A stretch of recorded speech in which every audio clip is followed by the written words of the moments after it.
Good afternoon, everyone. Welcome to our July State TA Day webinar.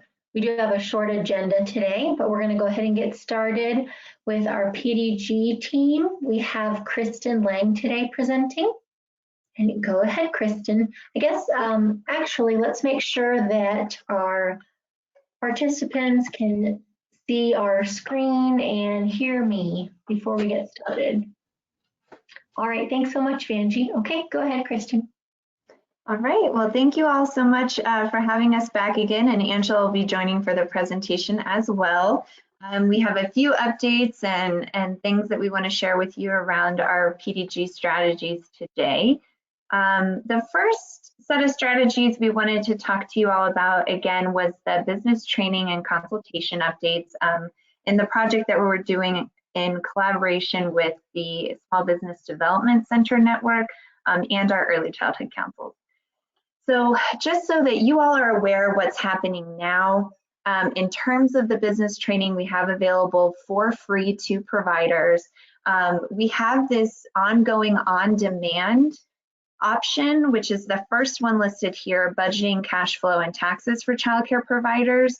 And that was developed by West Central SBDC, but any provider anywhere can access that training, and in order to receive PDIS credit, they just need to attend the 9 modules and 2 consultation sessions, so that one-on-one business consultant can make sure that they're able to help the provider and that they've understood the information and can apply it to their small business. We also have an English language family childcare home session running with the Aurora SBDC right now. And there's also a North Metro SBDC Childcare Center training that is just about to wrap up in English. They were able to use outside funding for this, but utilize the model that they developed through our project. Coming soon, and things we need as your help with. We have 2 trainings that are scheduled to begin in the beginning of August, and we would love your help in recruiting providers you think could benefit from these trainings. The first one is a little unique. This one is done through the Southeast Small Business Development Center, and what they're really trying to do is talk to our small businesses in Southeast Colorado, whether they're family childcare homes or centers, about how to operate in that particular business environment. And you'll see here they have the sessions are run a little differently from our other trainings, where they're doing 4 sessions within a 2-week period, 2 hours in the evening. Again, registration is free, there's PDIS credit, but they really need help recruiting providers for this.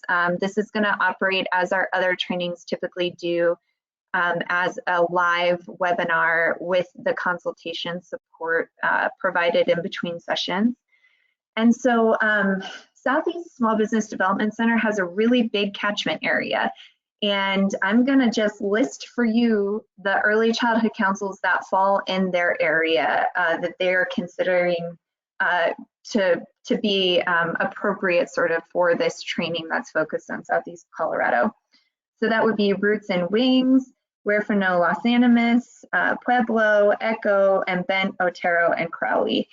And so if any of you are on the line right now from any of those early childhood councils and would be willing to talk to the Southeast Small Business Development Center about recruitment, about particular issues they should hit in their training, please contact myself and Angela so we can connect you. They're really looking for that connection and that information and that marketing support and the assistance. And of course, as Angela will remind you, we have the funds in the GAE to cover your time spent doing that work, so we can compensate you. So please, if you're one of those councils, you're interested in supporting this training, reach out to myself or Angela. The other training we have coming up that we would love your support recruiting for is a family childcare home specific training done by the Boulder SBDC along with the Boulder Early Childhood Council supporting their work.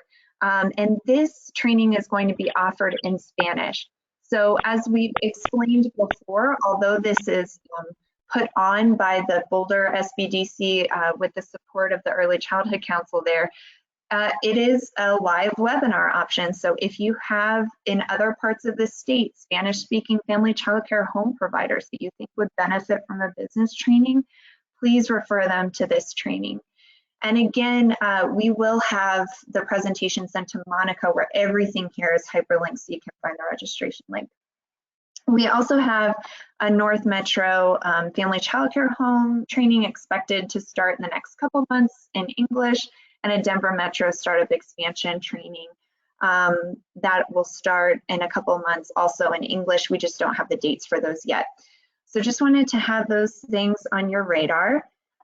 And as a heads up in terms of what we expect will happen from now until the end of 2021, this is just a list of the planned trainings that the Small Business Development Centers have teed us up to. So this is certainly subject to change, but wanted to give you a sense of what would be happening between now and the end of the year. And then lastly, just a reminder that business consultation comes along with every training. So everybody who participates in that free business training also gets free one-on-one business consultation. But it's also available to any provider who's just interested in the consultation itself. So that continues to be a free service. You can encourage your providers to reach out to business consultants. You know, they may want to talk through how should I be using the money that I'm going to get in these recurring grant payments that will happen through stimulus or something like that. This is a really good service to take advantage of. So we have hyperlinked there who to reach out to for that business support, depending on where you're located. And they do have supports for other languages as well. I will kick it over to Angela. Thanks, Kristen. Sorry for the technical difficulties at the beginning of the meeting. So we wanted to transition a little bit to talk more about the programs that have been able to participate so far and extend a direct invitation to those that may not be listed here. So we appreciate all of the councils that have been able to consult with the Small Business Development Centers on the development of their training and attend the 5 trainings that we've had so far this year. And as Kristen mentioned on that list previously, we still have a number of trainings listed for the end of this year.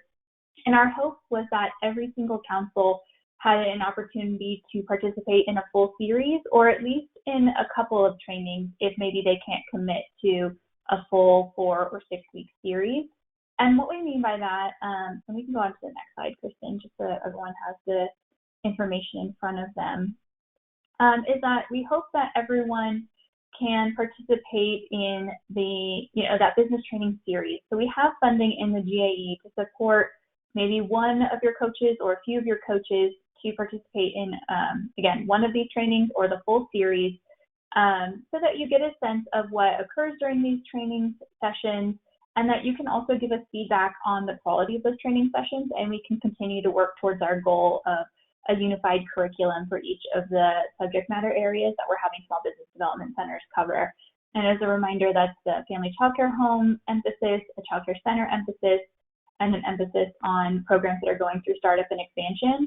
And as Kristen mentioned, because we have so many funding opportunities that are in the pipeline currently, and then those that are going to be launched over the next several months for the stimulus, we think that the partnership with Small Business Development Centers is going to help tremendously in helping programs really plan on what they're going to do with that funding. And we hope that councils are right there with them and assisting with that planning process. So again, if your name wasn't listed on that previous slide, we'll reach out to you directly in the near future to think about when you might be able to make a connection with one of the Small Business Development Centers that's in the process of creating a training. We have one new Small Business Development Center that's in that process right now down in Pueblo, and so we're really excited to see that additional SBDC join the project. And again, since these trainings are happening virtually, you don't have to be local to that Small Business Development Center. We really just want you to have a chance to participate, go in and observe the training in action, and think about how that will help providers in your community in the future. and then maybe assist with the marketing for another training series either this year or next year. We do intend to continue this strategy into 2022 and hopefully beyond with potential stimulus funding. So we'll continue to keep you updated on the longevity of this program and the partnership opportunities that are coming from it. And again, these links are all going to be here in the slide for when you receive our slides.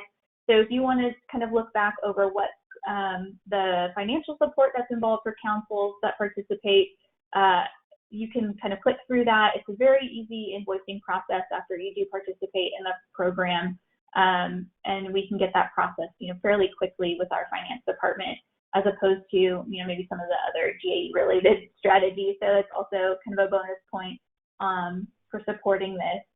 And again, if you have any questions about the ability to participate, feel free to put them in the chat or reach out to Kristen and I directly. And I know we're probably going a little bit over our time, so I will transition it back over to Kristen to go on into our next slide. Great, thank you. So I think that you all will probably be tired of me talking about the collaboration guide, the coordination toolkit, and our planning mini grant soon, but I just wanted to make sure that this was on everyone's radar in case you weren't able to attend the joint meeting yesterday with FRCA and ECLA to talk through these different products.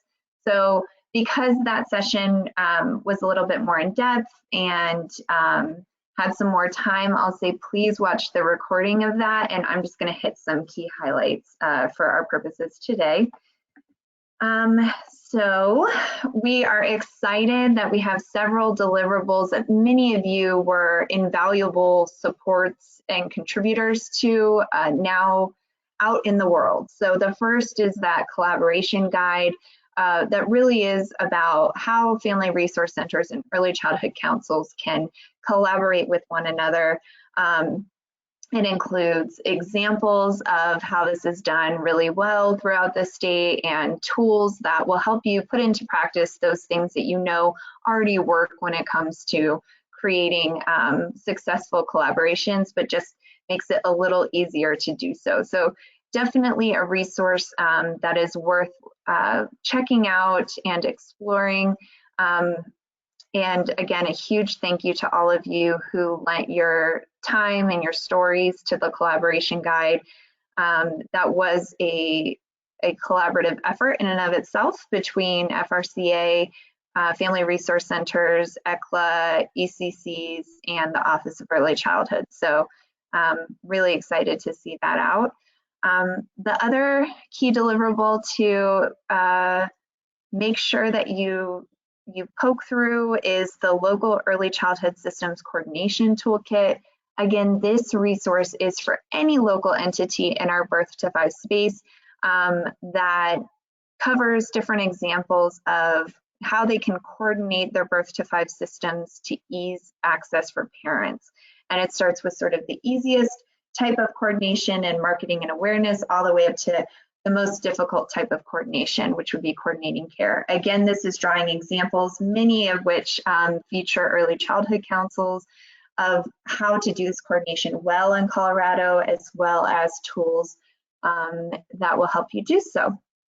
So definitely check out both of those products. And then finally, associated with those, we have the Preschool Development Grant, PDG Collaboration and Coordination Planning Mini Grant application, which we are calling the PDG-C2 Planning Mini Grant, which makes it only slightly shorter. And that application's open now. It's due Tuesday, August 17th, and the application package is linked there. But again, the idea here is that any local entity in the birth to 5 system can apply as a lead grantee, but they must be working with at least one other local organization in their area with the intent to better coordinate their birth to 5 system. And this grant is funding the development of a plan. So it's not implementation funding. We didn't have a lot of dollars to put toward implementation through PDG for this, but we wanted to support that planning effort collaboratively. And so please, if you haven't heard about this yet, take some time to read through the application package, see if it's something that you and a local partner might be interested, or local partners in applying for. And Angela, I'll kick it back over to you. Great. And this last slide is a repeat of something you saw last month. We just wanted, again, for these links to be at the top of your inbox, especially since we are just about to enter into the August CDA Scholarship period. So scholarship will be open for 3 weeks in August, and all the information is there in that August 2021 link. There's a flyer attached to that that will give you the link to how to register, who to contact at Red Rocks Community College if any of the professionals in your community have problems with the application or questions about that process. And we're hoping to have a really strong last cohort. We've had over 200 applicants each period this year. So we're going to look at what we can do to admit as many folks as possible in this last round this year. And again, looking at opportunities for additional funding possibly next year, and or looking at how we can merge this strategy with a lot of the stimulus funding that's coming down the pipeline. So we will, again, give you updates on that process in upcoming meetings. But just again, wanted you to know that August period is coming up. And then I've had a few phone calls lately from some professional development specialists across the state. So I thought it would be very helpful, again, to remind everybody about the verification visit process. So as public health guidance is beginning to be lifted across the state, I hope that you are able to kind of keep track to what's going on in your locality. I can't say sweeping like statewide we can do these in-person verification visits to complete the CDA, but I think in most counties you're able to start going into childcare programs and do this final verification visit for those candidates. But for those that are having trouble getting those scheduled, they can continue to apply for the childcare licensing observation waiver to act as an ACT qualified teacher until they're able to finalize that verification visit. So if they have, that 6 months is coming to a close on their childcare or their childcare licensing waiver, make sure that they apply for an extension with licensing so that they can continue serving as a lead teacher in the classroom. And then they can get that verification visit between now and the end of December. So no matter when they had applied for their exam, the Council for Professional Recognition is allowing extra time for those verification visits to be completed. Originally, folks have a 6-month time period once they have their exam scheduled, but then they, during COVID, extended that through the end of June and have extended it one more time through the end of December as they realize that public health guidance has varied so much across the country. So just know that our licensing waiver is available as we continue to still work through that backlog of folks that need their in-person visit. And last but not least, I'm still, open to conversations around PD specialist recruitment. So those are the folks that do that verification visit. And, we're really looking to increase that workforce across the state so that we can prevent, this backlog from getting worse in years to come when we have so much professional development funding at our fingertips very soon through the stimulus. So really excited about some of the progress that we're making here, and we'll, like I said, continue to update you month over month if there are other, concerns around the CDA or opportunities to participate in work groups if we have additional planning coming up for stimulus funding and things of that nature. So workforce funding scholarships are moving forward, and we're really excited about some of the opportunities to discuss the next steps. And last but not least, I shared this with a few councils, but I'll just kind of leave this as a teaser because it's not completed yet. But we have gone through a process to map all of the training on PDIS to the CDA competencies. So for folks that may be nearly qualified, maybe they've gone through EQIC or Pyramid, and they're looking for maybe a few extra hours to complete their CDA, most of the trainings on PDIS have been approved as CDA coursework. So we don't expect that people would actually just use PDIS to get their CDA, but that we hope that they can use it to close the gap on any trainings that they may have under their belt at that point in time. And so what we're planning to do is once we have the final approval, we just need a few more courses to be approved by the Council for Professional Recognition, but we hope to disseminate that checklist to councils and PD specialists across the state so you have that as a resource. So that professionals are able to use that checklist and print their certificates to finish their CDA. And then if you have any questions about that, there will be a whole guidance and information shared until we're able to put something like that in an automated fashion on CDIS, which probably will be several months out since we just got through the launch and are really working on the technical assistance associated with the launch. I can't promise what that will look like on CDIS, but we are intending to create some sort of optionality on there so that people can understand which courses are approved for CDA training. So it's a lot of information lumped into one update. But again, when all of these things are finalized, you'll be some of the first folks to know, and you'll receive additional training at that point in time. So thanks again for having us today. And the last slide, Kristen, you can just go to that. Our emails are there. If you need anything at all, please do reach out to us directly. And again, as we mentioned earlier, for the business training, we'll be reaching out to some of the councils to see if there's some availability for you to participate in upcoming business training, whether it's a local SBDC to you or somewhere else in the state. You're welcome to participate in any of those trainings. So thanks again. I think Kristen may have gone through the chat and answered everybody's questions. So I don't see any others. We'll pass it back to Melissa, or Monica.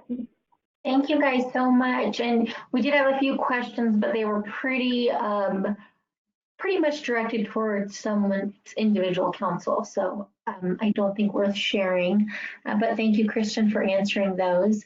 We're going to move on to our next presenter. It's Lisa Matter with a PDIS refresh update. Do you have slides for us, Lisa?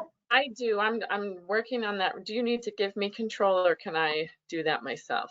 I just sent you. Okay, when ready, close. Yes, now I can show my screen. Of course, now you're seeing me, see me, right? I do see your screen. Okay, hang on. I'm gonna move this. There we go.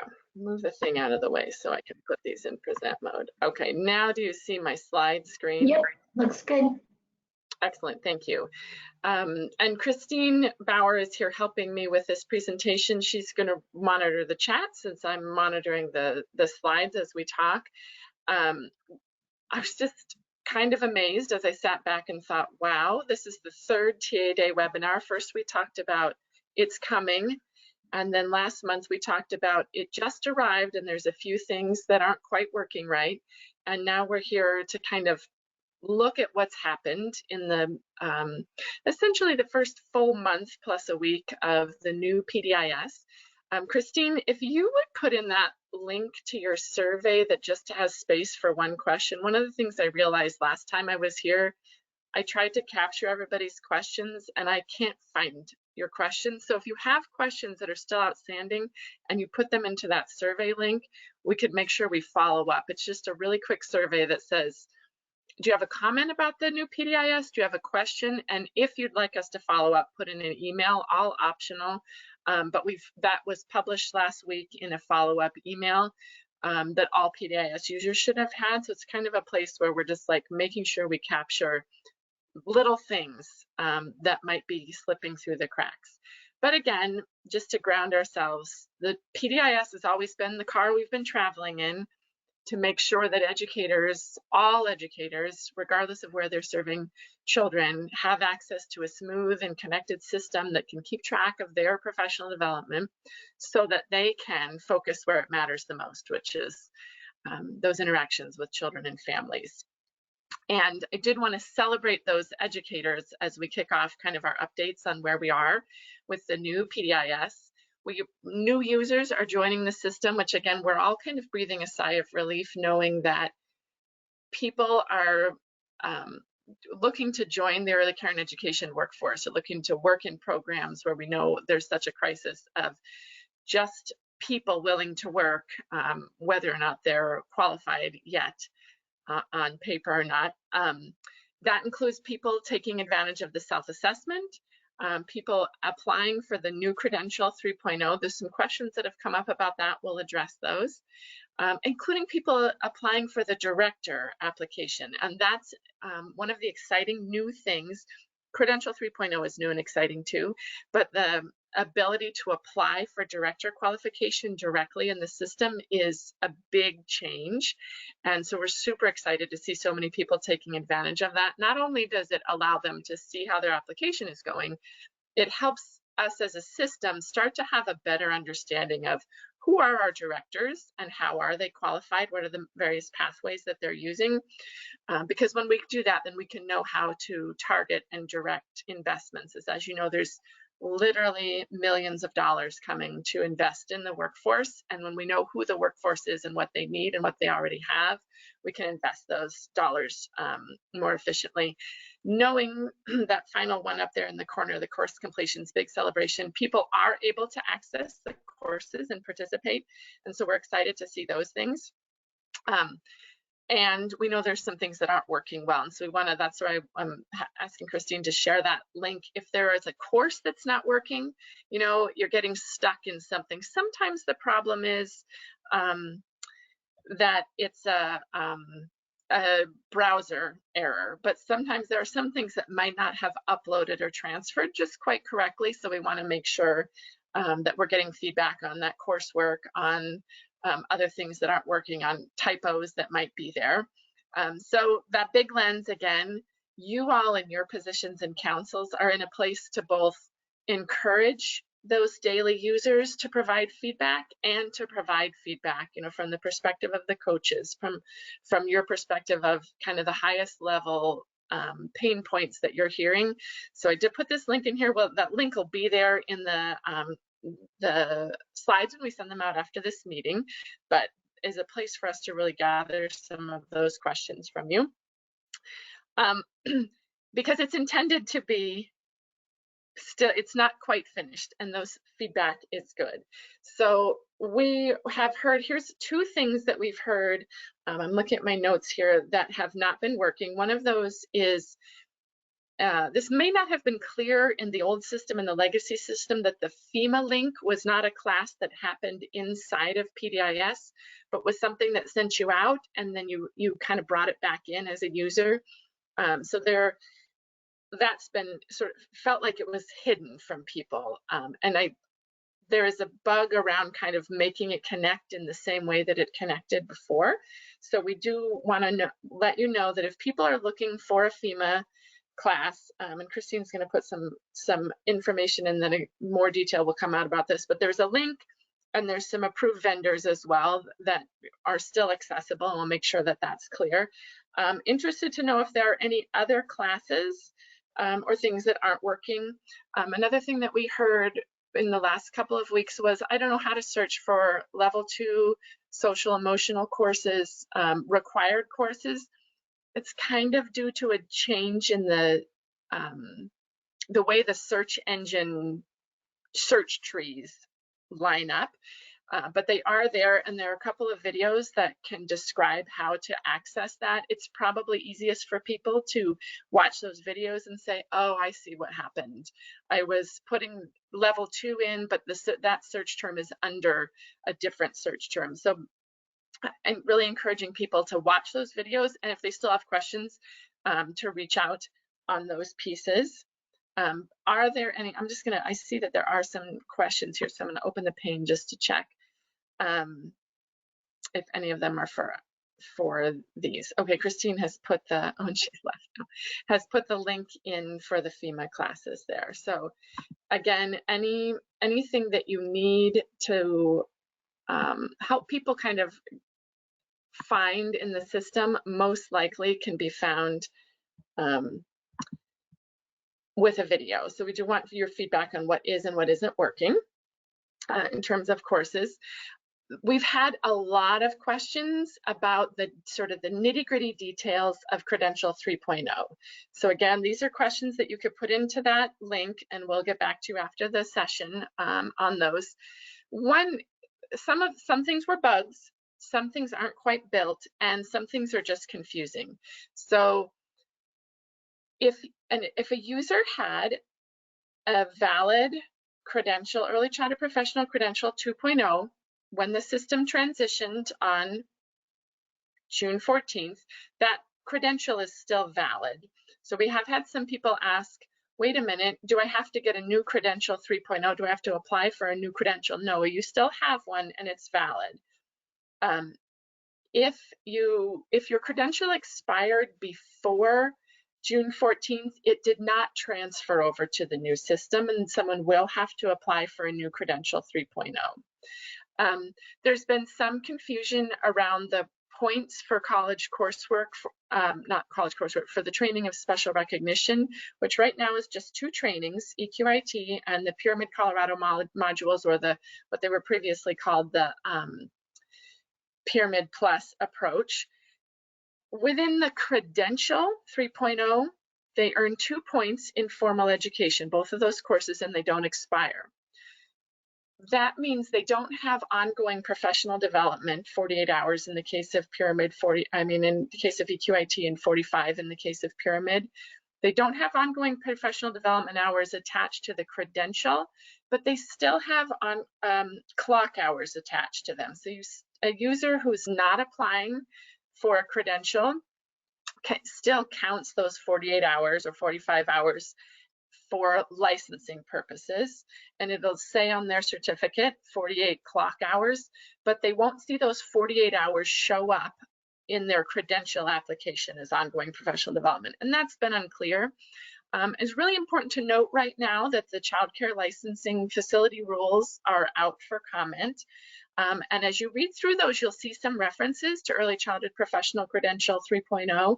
If those aren't clear to you and your community, now is the time to make comments on those, so we can kind of bring the rules and the PDIS together in a way that they work collaboratively and make sense to everybody. I can't see the chat, so if Monica or somebody, if there's something that's really relevant to what I'm on, feel free to jump in and say, note this. I want a question. Yeah, go ahead. Is there a filter for the pre-service training? Is there a filter for pre-service training? I'm going to have to go, and I don't know that off the top of my head, so I'm going to have to look after. I remember when we made the list of all the things that were going to be sortable, and I will have to look to see. I'm looking back in my notes here on my note to see if finding and taking courses is not a single, there's not a video that's an individual video about finding pre-service training, so I do want to, I'll have to come back and answer that after the session. As I mentioned at the beginning when we were kind of celebrating that people are applying for director credentials, one of those new steps and places where there's confusion is that the equivalency for director qualifications and for early childhood teacher qualification with the credential 3.0 is different from the equivalency from credential 2.0. Someone has a credential 2.0, the equivalency is still the same as it was, but if they earn a credential 3.0, the levels are different. So level 3.0, early childhood professional credential 3.0 level 2 qualifies someone to be an early childhood teacher. It's equivalent, it's crosswalk. That's going to be more clear in the rules, but that is the qualification now with the advent of credential 3.0. If someone has a early childhood professional credential level 3, I'm going to back up. Early childhood professional credential 3.0 level 3, that's an equivalency for a director qualification and can be applied for directly in the system. So we know that that's been confusing. We want to be clear too that these are the only 2 qualifications that can be applied for within the system, regardless of whether you have an early childhood professional credential or not. You can apply for a director qualification. You can apply for a director qualification. Actually, that's the only one you can apply for within the system is a director qualification. But we intend to build out how to apply for an early childhood teacher qualification to have that verified in the system, regardless of whether you apply for a professional credential. Really confusing, so we're keep coming back to it, make it clear. We want your questions and feedback on what specifically is confusing in those sections. I see a raised hand. I can see that if somebody wants to go ahead with their question.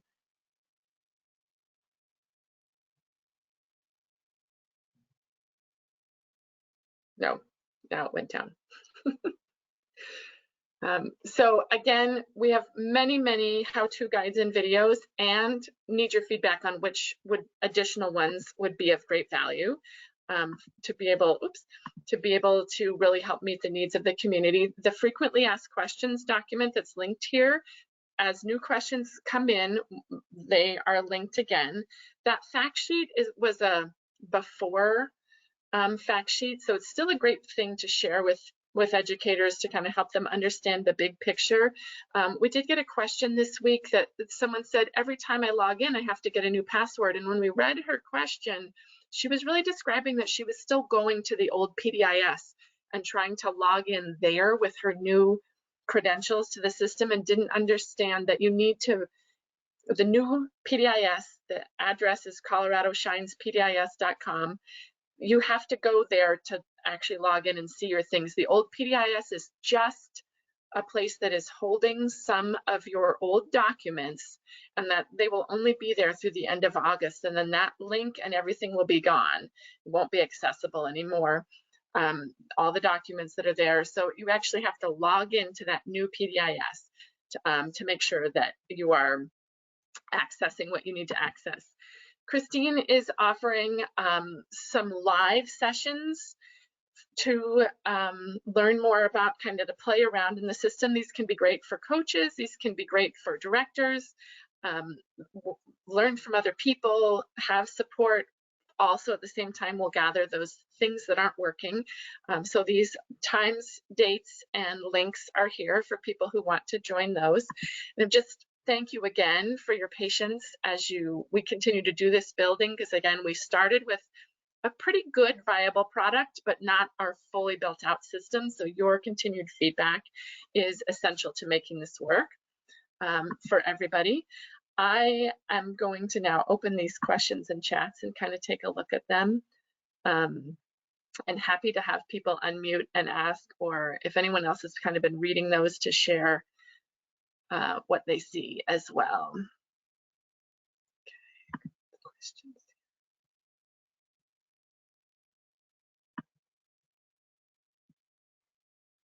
Their filter, okay, pre-service was not an option last week. Thanks for sharing that. I will check on that and get back to you.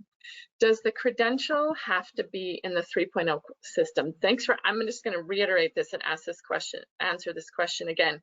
If there's a couple different things to think about. Credential 2.0, if someone had a valid, non-expired credential 3.0, that expiration date and level transferred over to the new system, and when they log in, it should show up on their dashboard and say you have a early childhood professional credential 2.0 level 1 expire, and it should have the expiration date.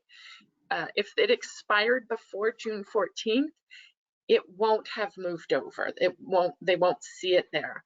However, licensing has said, and partly because there was so much going on, if you have a paper copy somewhere of that credential, even if it expired sometime during 2021, they will still honor that as having been valid through October 1st of this year. So that's if the licensing specialist visits and the individual is qualified as an early childhood teacher because they have that level 3 credential 2.0.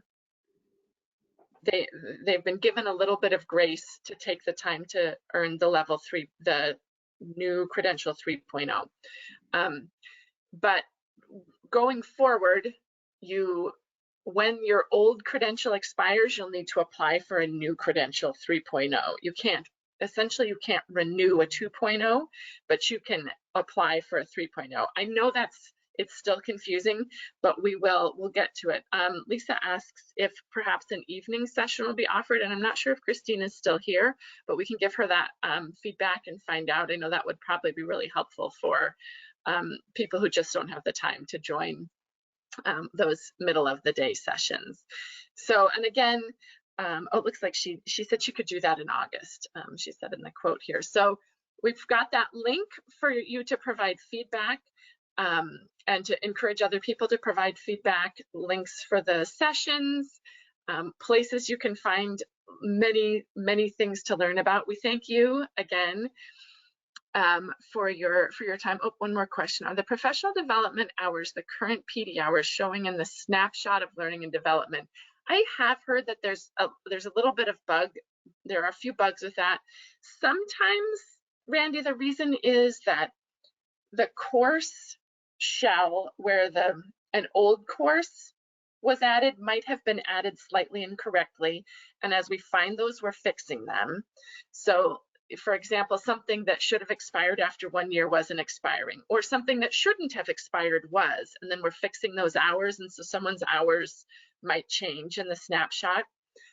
There are some things like EQIT that have clock hours, but don't have ongoing PD that show up in the snapshot. Speak about the data privacy on PDIS. Danielle, I wonder if you could unmute or add a little bit more specific question around, I'm wondering if one of the things that we have, that the new system does that wasn't in the old system, is has a view for directors and has a view for licensing specialists to be able to see summaries of professional development. I'm wondering if that's what you're asking about. Danielle, I've unmuted you. Thanks, Monica. Yes, I guess I'd be asking about that and more, because I understand that we have name, addresses, birth dates in the system. And so those can be protected pieces of information. And I'm just wondering about data protocols, who can see what, who can download what, where, when things are sent around. That is a great question that I don't have the answer to, but I can give you a big picture. That one of the reasons that typos haven't been fixed in the system is that we're being very, very, very cautious about who has access to what. And this part maybe is information for all of you, but maybe is not necessary for educators and general users to know. But there are two software builds behind the PDIS. One is a registry that's built on Salesforce. Very few people have access to anything in that part of the system. And then there's a learning management system that's built on a software background called Cornerstone. And where we have access to that, we only have access to the parts that the other side has access to. So I personally can see if someone has or has not completed coursework, and I can see their email, but I can't see anything else that's personally identifiable about them, because that's in the registry side, where we have very, very few people with the Salesforce access to be able to see those things. But to your point, and if you could just send me an email so I don't lose that, we can probably, once we have a system architect for the system rehired, those are the kinds of things that we could document and make more clear. Karen, PDIS now requires proof of employment, and I think you're talking about the experience requirement. We do want to, this has been challenging, and particularly because for licensing purposes, like when you're applying for a director qualification, your experience documentation is only in early care and education settings, direct work. And for credential purposes, multiple types of experience are included, and there's only one place to upload experience. So that's tricky. We know that's tricky, and we are we have this heightened requirement of that the most clear way is for the program to say, yes, this person worked this many hours, and this is where they worked. I would say we don't yet have an answer to how to work around this, and this is an area where we'd like to have your guidance as well. Particularly right now, as we know that many programs are closing. If there's another way that you would recommend, it's not, you don't have to say this right now, but ideas you have about kind of making sure that we really can capture all of the experience that people bring to those credentials. We know that there are some people for whom 1 year of experience really makes a difference on their credential level, and there's others who aren't. So we want to make sure that we really can meet those needs, and we don't yet have a really clear way to work around that, but keep elevating that as a point that we need to work out. Running into problems, not able to verify their employees. One of the things, Stacy, there's something that we learned last week is that one of the ways that we're managing the volume of people is that if an individual hasn't logged in for 2 weeks, they become inactive. It might be that the individual has to log in. I'm not 100% sure if that will help or not, but it's worth checking. Tina, early childhood coach experience hours count for experience only for the purposes of the early childhood professional credential and the credentials built on top of that, not for the purposes of licensing for those director or early childhood teacher qualifications, and that's in the licensing rules and regulations, what's specific there. So we can definitely talk more about the experience at another time. I'm certain that I've gone over my time, so I'm going to pause here and again say definitely send us your questions either with that Google link, reach out to me directly, and we'll collect those. Maybe give 10 more links. Christine has done an excellent job. We are of two minds together to make this work today. So thanks everybody again for all of your work to just support these educators so that they can focus on their quality work of back and forth interactions with children and families that keep growing their little brains and getting us all to that kindergarten readiness place. Thanks so much, Lisa and Christine. We will be sending out a follow-up email with all the links in case you guys did not get them now. Next, we have Melissa up with the Emerging and Expanding Grant update.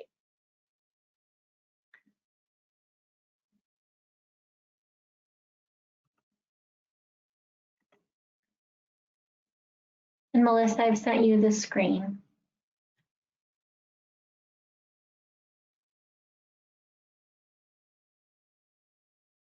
We can see your presentation, but cannot hear you if you're speaking. All right, there we are. So you can see me now in the screen?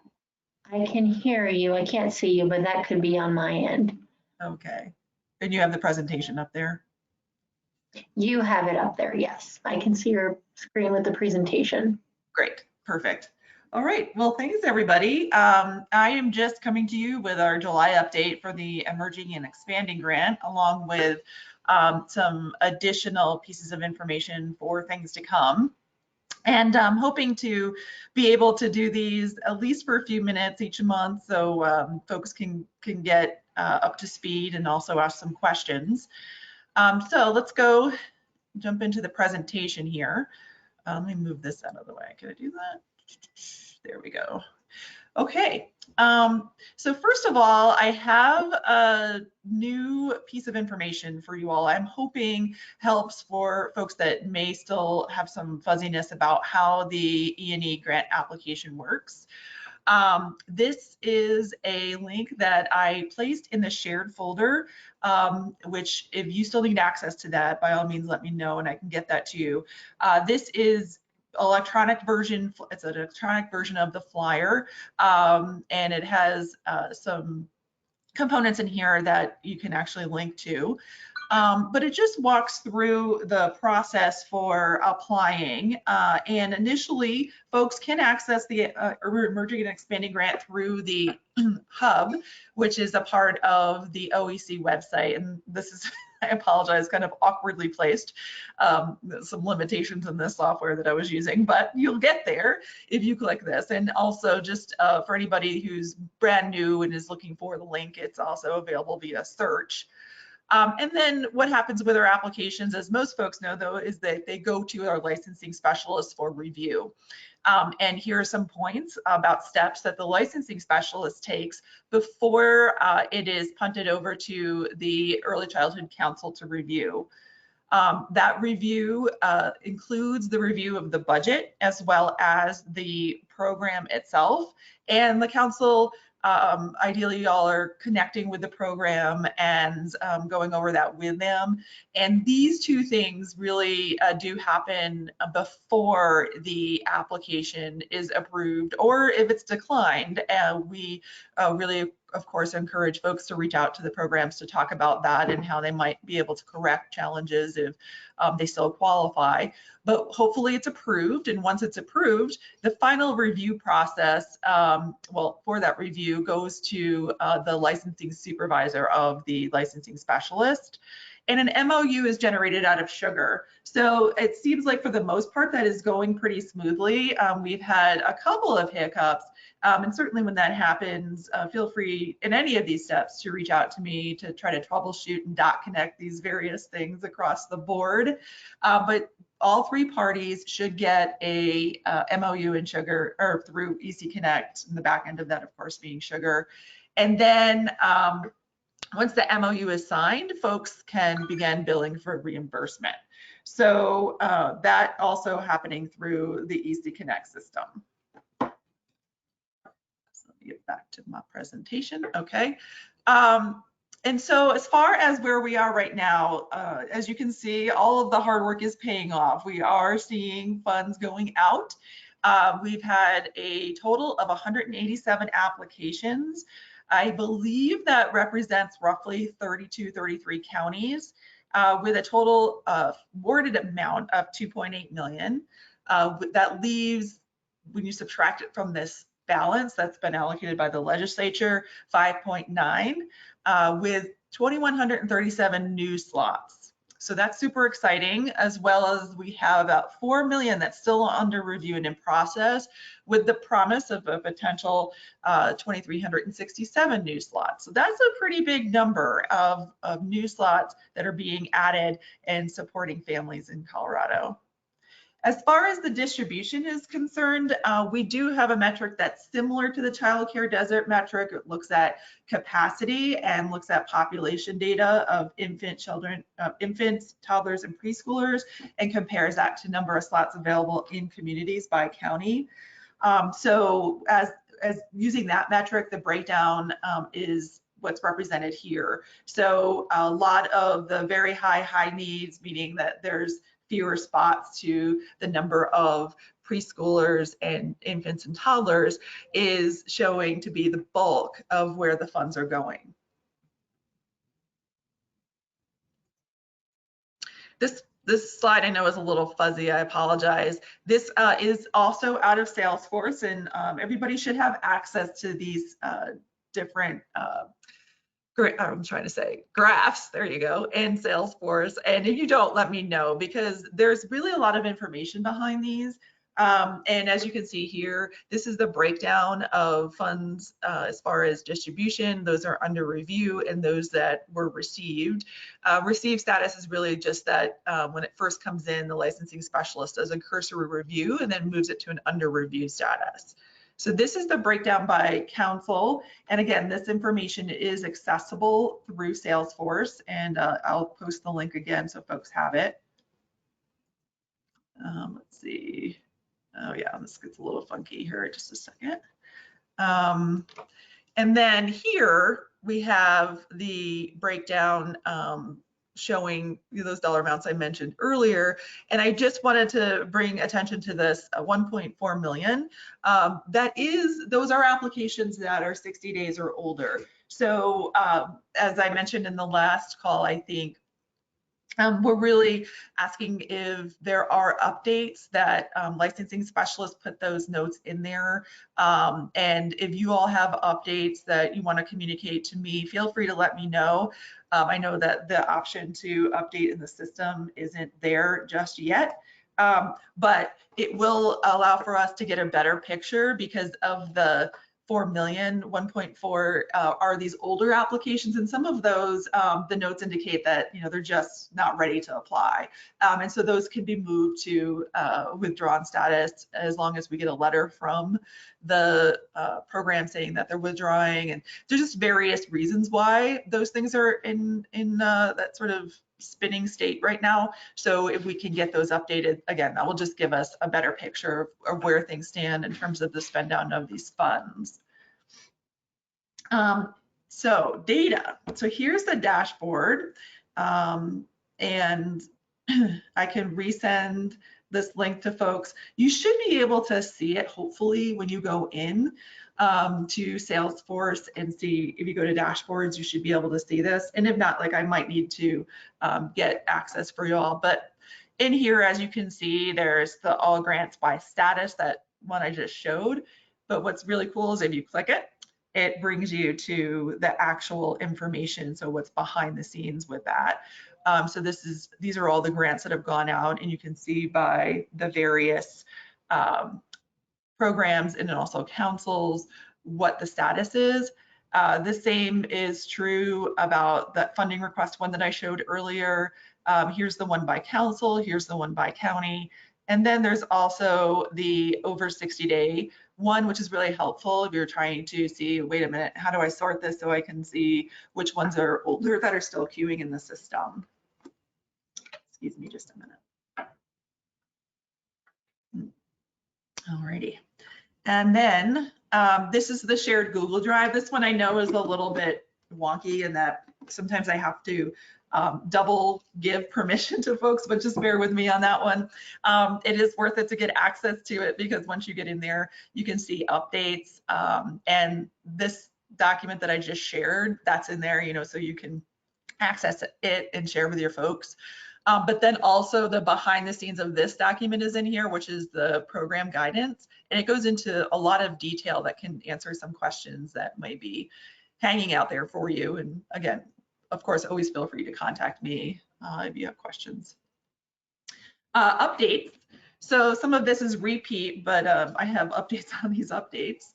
The first is, as folks know, you probably received an email from our procurement office that is announcing this direct solicitation, so request for folks to send proposals for our linguistic and culturally competent outreach. The total funds that were under the legislation that authorized the Emerging and Expanding Grant has this in it. So we do want to make sure that we are doing that outreach to communities, particularly underserved communities, communities that have been disproportionately impacted by the pandemic, and that are in need of additional supports. And we do have this pot of funds to support those efforts. And it really is meant to help you as early childhood councils to get that word out, but also to compile an approach and a strategy with these additional resources. So if there are entities in your communities, I would direct you to that would be a good fit for this kind of project. The details for that project are in the link that hopefully you received via email, and you can peruse those and look at the actual program scope and all of the other components in that link. So the recent legislation that was approved to increase the cap on funds from the current $50,000 max request to $200,000. That was approved, and we're just asking folks to hang in there for just a little bit longer. Internally, we are working on a process for those additional, for application of those additional funds. So funds between $50,001 and $200,000. The process will not, we're not going to use a different system. It'll be the same system. A lot of the information that's in there will help support the process, as well as allow for us to just field with additional questions for the additional funds on top of what is already in there in the application. So essentially, it's the same application with some enhancements. The emphasis, of course, is on infant and toddler slots, childcare deserts, in historically underserved communities and those with special needs.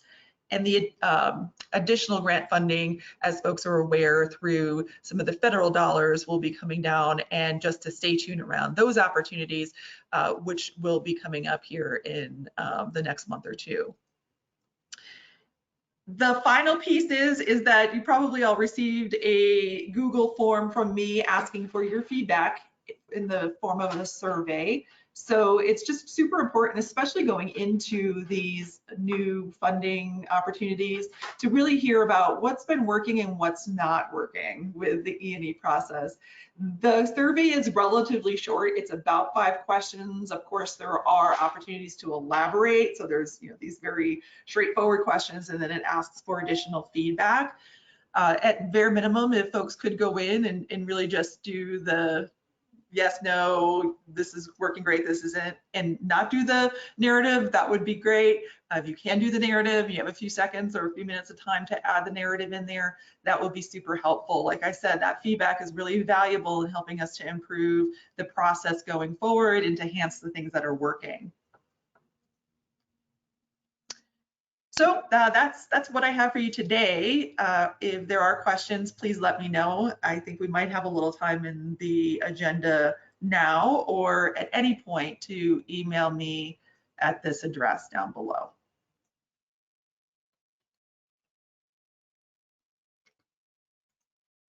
We do have time for questions, so you can go ahead and type them in the question box.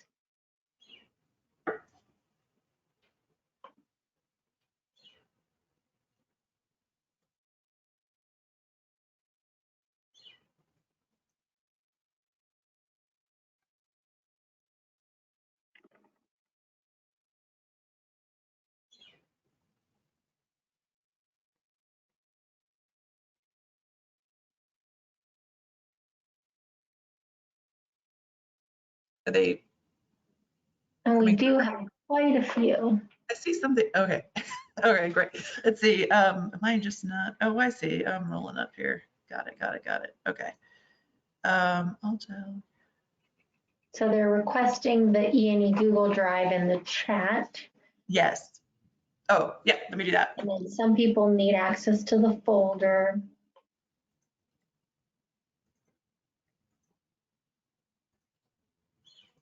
And then there's a question that says, is there a different process for grants for 50,000 versus 200,000? Yes, and the details of that are to come. Like I said, it'll be a couple more weeks, but we are getting the system set up for that. It won't be a lot different than what is currently in the E&E application. There are just additional questions to support some of those answers that are required. There is a statement, it says billing happens through Sugar, not EC Connect. Right. And everyone should know that. EC Connect is the portal for spending, and reconciling coaching Sugar is the approval for those requests and reconciliation. And everyone should know that that's been charging to the GAE for the last couple of years.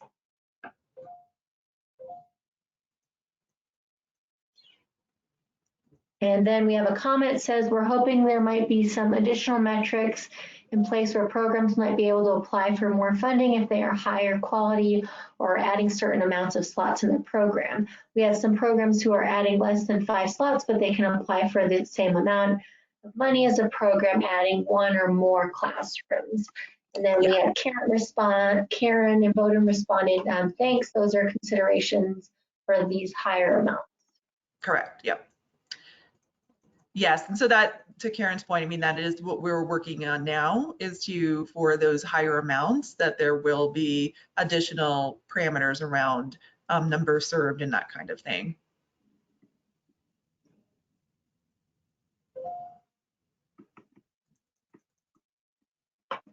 So if a program's already received 50,000, will they be eligible to apply for another 150,000? Yes, and we're creating the parameters around that too. A lot of it is really allowing the system to allow for us to do that. And if a program is still under review for the 50,000, should they just wait and apply for the higher amount or continue with the 50,000 request? You know, if you do have a program like that, let me know. So send me an email. Yeah, and if you guys have like specific questions about one program, just go ahead and email Melissa because she can look in the system and see where they're at.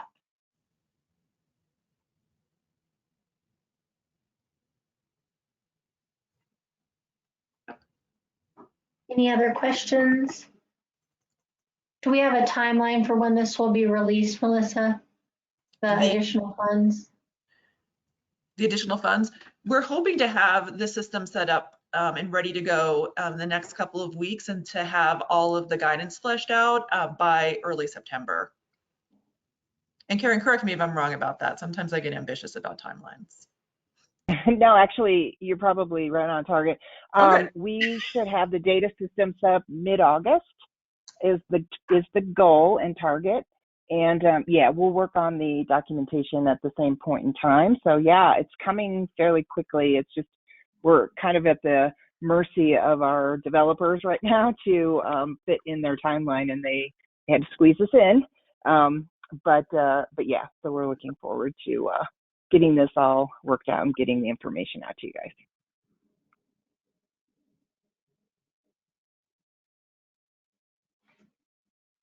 Doesn't look like there are any more questions. Okay, well, like I said, please don't hesitate to reach out. I am able to get to questions pretty quickly. And if I'm delayed for whatever reason, I'll let you know. All right, and just a general reminder, your evaluation of your strategic plan is due by the end of the month. So there's no quarterly report for this quarter. It's just that evaluation of your strategic plan. And thank you guys so much for getting in your year-end invoices. That helped us out. Anything else from my team?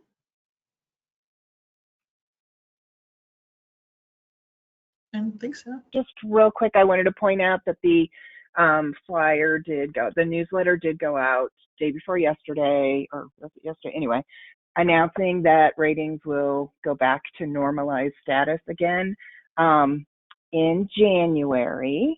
And so just in case you haven't seen that yet, we did send that information out. So we will, you know, get our assessment team back out in January. We'll start using ERS3. The framework changes will be in play at that point.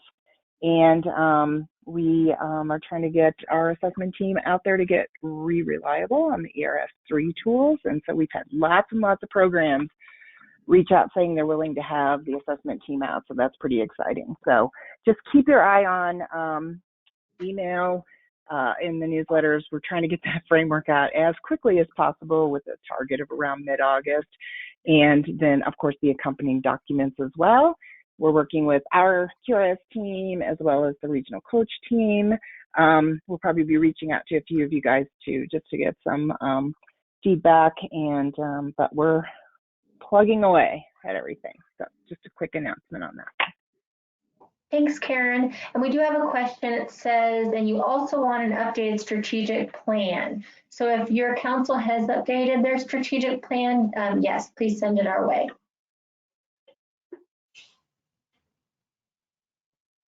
All right, have a great rest of your afternoon, and thank you guys for your time. Thanks, everybody. Thank you.